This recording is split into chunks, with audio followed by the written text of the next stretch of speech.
Би энэ тэмдэгч ял. Өөр хинч биш би ял. Нийтийн тээвэр ямар ч ашиггүй гэж толгойдоо бүхэн ярьд юм шүү. Худлаа. Ашигтай байдаг байхгүй юу?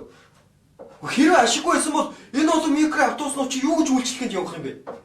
Тийм биз дээ. Автобус баазын дарга нар чинь цаг үргэлжил зурагтаар ашиггүй гэж гогноод байдаг үсттэй.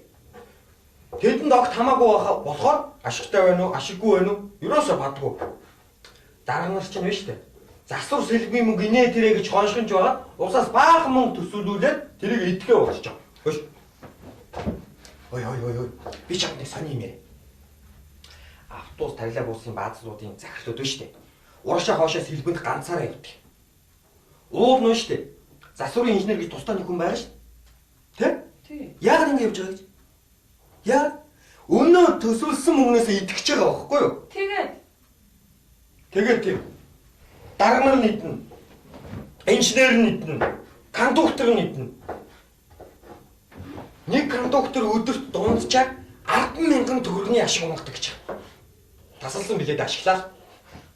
Энийг хэлнэ шүү дээ, тэ? Ирвэхэ түүх, цэцэг түүх гэж нэрлэдэг байгаа шүү.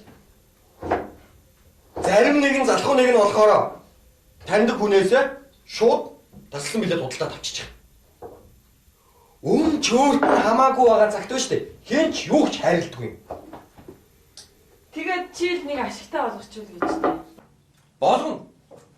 Надад болгох бүрэн боломж юм. Биш. Миний дипломын ажил нийтийн тээврийг боловсронгуй болгох гэж санаж байна чи. Санаж байна. Би дадлагаа автоматтай хийсэн. Тэгэхэд би яг тэдний жинхэнэ үнэн худлыг нь олж харсан байхгүй.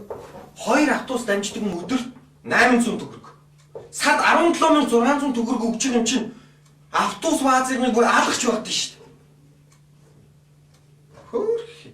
Сард 30,000 төгрөгийн цалинтай хүмүүс чинь цалингийнхаа дүнгийн 3/2-ыг шагуу өгч байгаа юм чинь юугаараа одоо өмсөд зүүж байр тогныхоо мөнгийг өгөх болж байна. Харин бид нар ба штэ. Автобусны мөнгийг хуучин үнэнд нь бариад ашигтай ажиллах тооцоо хийгээд байгаа байхгүй юу? Бензиний үн нэмэгдүүл нэг жоох өөрчлөлт орох юм байна. Гэхдээ хангалттай ашигтай ажил.